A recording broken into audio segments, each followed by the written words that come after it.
পাহাড় এমন একটা ইকোসিস্টেম, আপনি একবার কেটে ফেললে আপনি 10টা গাছ কাটলে 20টা গাছ লাগাতে পারবেন। আপনি পাহাড় একবার কেটে ফেললে পাহাড় আর সৃষ্টি করার কিন্তু কোনো সুযোগ নেই। ফলে পাহাড় উন্নয়ন প্রকল্পের জন্য যতটা সম্ভব না কেটে চলা উচিত। আপনি এশিয়ান ইউনিভার্সিটিতে দেখাননি, ওটা একটু দেখালে ভালো হতো। You may have it in your system. কাজেই আমরা 18 বছরে যা দেখলাম সেটা খুবই ওয়ারিং। আমরা দেখলাম যে বান্দরবন, খাগড়াছড়ি এবং রাঙ্গামাটিতে ইট ভাটার জন্য পাহাড় কাটা হচ্ছে। এক হচ্ছে পাহাড় কাটতেছে, দুই হচ্ছে পাহাড়ি বনটা ধ্বংস হচ্ছে, ওই পাহাড়ে দাঁড়িয়ে থাকা গাছগুলো দিয়ে তারা ইট বানাচ্ছে। তাহলে আমার ক্ষতি কি হচ্ছে? পাহাড় যাচ্ছে, বন যাচ্ছে, বায়ু দূষিত হচ্ছে। এবং সরকারি সিদ্ধান্ত মোতাবেক পার্বত্য চট্টগ্রামে কোনো ইট ভাটা থাকতে পারবে না।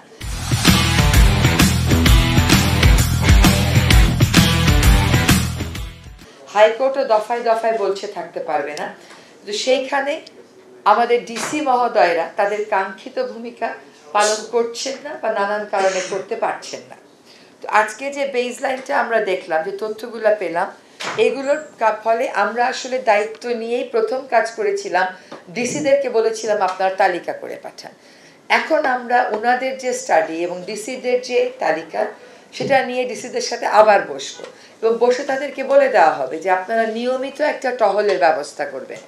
এখন পাহাড় কাটা আমি আজ পর্যন্ত স্থানীয় পর্যায় থেকে প্রশাসন থেকে জানতে পারিনি যে অমুক জায়গায় পাহাড় কেটেছে আমরা গিয়ে ঠেকিয়েছি। উল্টো হয়েছে, স্থানীয় জনগণ আমাকে জানিয়েছে, আমি তখন প্রশাসনকে জানিয়েছি, প্রশাসন তখন ম্যাজিস্ট্রেট পাঠিয়ে এটা আটকেছে। কিন্তু এইরকম ভাবে পাহাড় আটকানো যাবে না।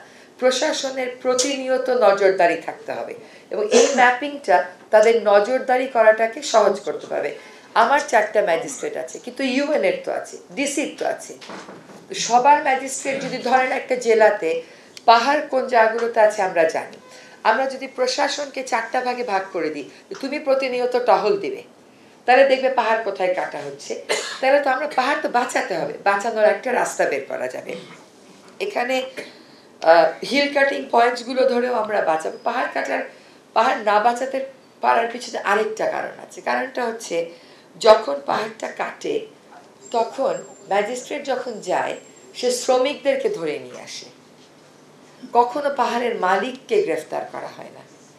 পাহাড়ের মালিককে যদি গ্রেফতার করা হইতো তাহলে কিন্তু দেখা যেত এটা একটা সাড়া পড়েছে। এবং এই জন্য ডিসি মহোদয়দের কাছ থেকে আমরা মালিকদের নাম চেয়েছিলাম, তারা এখনো মালিকদের নাম দেয়নি। So two cut it short, ব্যক্তিও পাহাড় কাটছে, শিল্প প্রতিষ্ঠানও পাহাড় কাটছে, সরকারের বিভিন্ন প্রতিষ্ঠান পাহাড় কাটছে, সেনাবাহিনীও পাহাড় কাটছে। উন্নয়নের জন্য পাহাড় কাটা যাবে না, এটাই হচ্ছে আমাদের দর্শন হতে হবে। ন্যূনতম যদি কিছু কাটতে হয় সেটা একটা রিজিড প্রসেসের মাধ্যমে যাবে। আমার মন চাইলো আমি কেটে দিলাম, আমার মনে হইলো এটা একটা উন্নয়ন প্রকল্প আমি অথরাইজ করলাম, এভাবে করে হতে পারে না।